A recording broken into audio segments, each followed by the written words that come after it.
Bab 3601. Iblis darah pola putih. Ini kekuatan api suci dan itu semua adalah api suci yang lebih dari 20 jenis api suci, ya Tuhan. Melihat naga api dengan Eric Kin sebagai pusatnya, seperti 1000 gelombang, bergegas ke sekeliling, pupil mata Paman Yuan tiba-tiba menyusut. Dia belum pernah melihat begitu banyak api suci dengan nyala api yang begitu kuat. Dan di daratan Jiushu belum pernah ada begitu banyak jenis api suci, apalagi semuanya di tempat satu orang.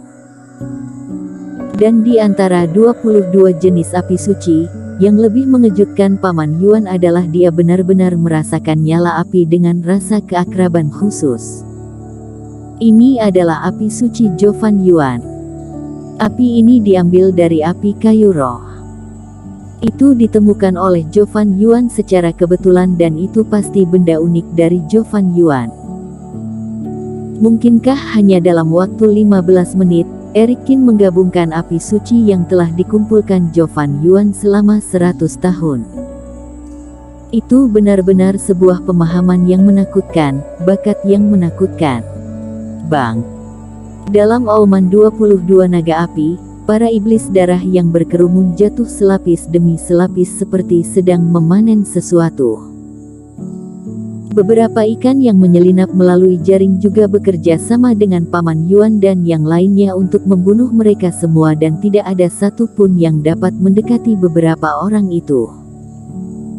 Namun, para iblis darah ini jumlahnya sebanyak bulu sapi dan bahkan jika apinya ganas, para iblis darah terus berdatangan dan sepertinya tidak dapat menghabisi mereka sepenuhnya.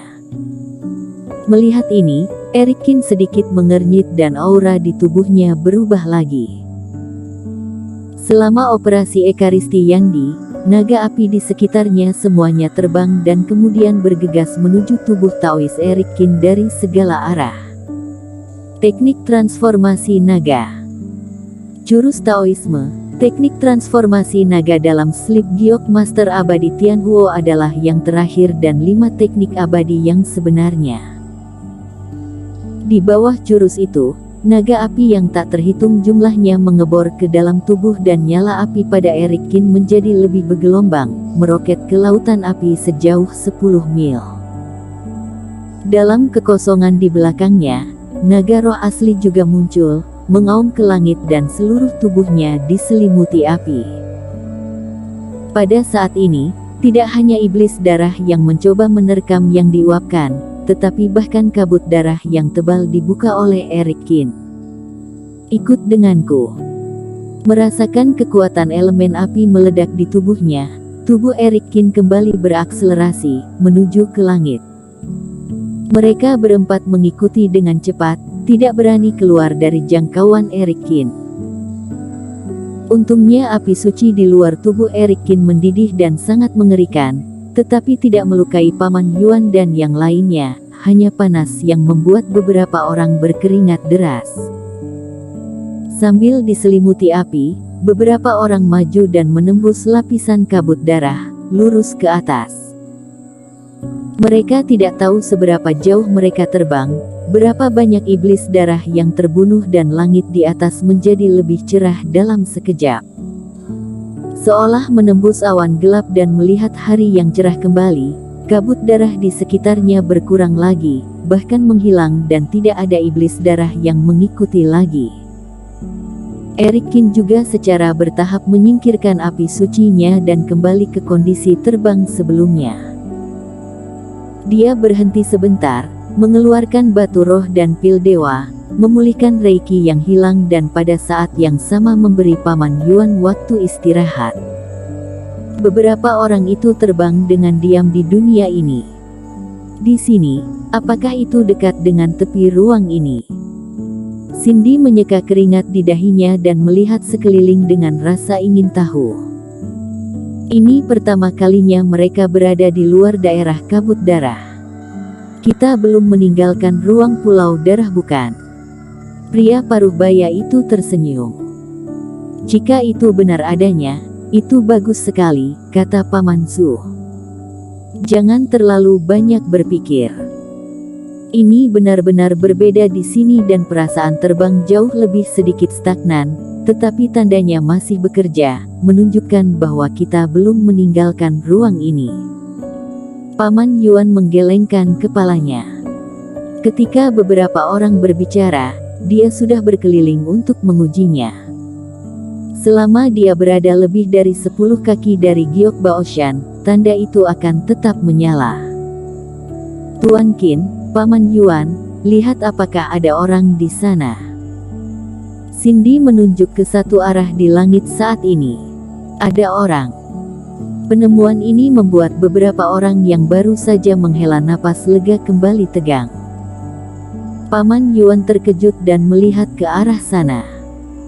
Eric Qin juga melihat ke bawah dan benar saja, ada titik hitam yang sangat kecil di luar posisi yang jauh. Jika itu manusia, itu juga jauh dari mereka. Dan Eric Qin melihat sekeliling lagi dan menemukan banyak jejak hitam yang sama. Mungkinkah itu orang dari aliansi darah? Paman Yuan bertanya dengan hati-hati. Jika itu benar adanya, itu bagus juga. Tapi itu tidak terlalu mirip, aura mereka tidak benar, itu lebih seperti iblis darah. Eric Qin menggelengkan kepalanya. Paman Yuan ingin menyimpan Reiki, tetapi dia sendiri tidak membutuhkannya. Dia baru saja melihat dengan mata dewa dan Dark Eye, aura ini sangat mirip dengan iblis darah. Tentu saja, alangkah baiknya jika mereka benar-benar bertemu dengan orang dari aliansi darah itu. Jika mereka bisa menangkap penggarap aliansi darah, ada lebih banyak cara untuk pergi. Namun menurut apa yang dikatakan Paman Su dan yang lainnya sebelumnya, hanya ada 2 utusan khusus yang mereka temui dan semuanya adalah kultivator fase penilaian 2 kegagalan dan setiap kali mereka muncul, mereka akan sangat berhati-hati, hanya akan membawa orang dan dibawa ke lautan darah dan tidak membiarkan orang lain mendekat. Dengan kewaspadaan seperti itu, kemungkinan terbang di sekitar kabut darah tidak tinggi. Dan iblis darah. Ekspresi mereka berempat menjadi serius lagi. Menghadapi iblis darah berarti harus bertarung lagi. Naik dan lihatlah, kita akan tahu nantinya. Setelah beristirahat sejenak dan memulihkan banyak Reiki, Eric Qin membawa keempatnya untuk terbang lagi. Saat jarak semakin dekat, identitas bayangan ini akhirnya ditentukan. Sosok pengembara ini memang iblis darah, tetapi mereka sedikit berbeda dari yang pernah ditemui sebelumnya. Meski warna darah tubuhnya sama, penampakannya mirip, tapi iblis darah di sini memiliki tanda merah tua di setiap tubuhnya dan ada corak putih di alisnya. Napas basis kultivasi mereka itu memberi Eric Qin perasaan bahwa mereka beberapa kali lebih kuat. Adapun statusnya itu benar-benar berbeda dari iblis darah sebelumnya. Para iblis darah itu terbentuk dari kabut darah yang padat, tubuh mereka relatif longgar dan ketika mereka muncul, mereka pasti telah menemukan musuh dan mereka akan menyerang beberapa orang segera setelah dipadatkan. Tapi orang-orang ini, tubuhnya sangat padat dan sepertinya tidak akan berubah menjadi kabut darah. Dan aksi dan reaksinya cukup lamban, melayang di udara dan hanya berkeliaran tidak teratur, tanpa menunjukkan pergerakan apapun. Apakah kamu tahu iblis darah semacam ini? Eric Qin bertanya. Aku belum melihatnya sama sekali dan aku belum pernah mendengar Jovan Yuan menyebutkannya. Paman Yuan menggelengkan kepalanya. Eric Qin melihat sekeliling sebentar. Sebelumnya saat dia berada di bawah, dia hanya melihat beberapa bintik hitam, tetapi sekarang melihat sekeliling, sebenarnya tidak sedikit jumlah iblis darah yang lebih aneh ini. Dalam jarak tertentu, masih ada ratusan dari mereka. Tampaknya mustahil untuk menghindari orang-orang ini sepenuhnya. Mari kita memperlambat sedikit pergerakan dan melihat apa yang terjadi. Mereka terus bergerak ke atas, melambat, semakin dekat ke iblis darah dengan pola putih terdekat. Dan ketika mencapai titik tertentu, iblis darah pola putih terbangun, lalu menoleh untuk melihat Erikin dan garis putih di alisnya langsung menyala.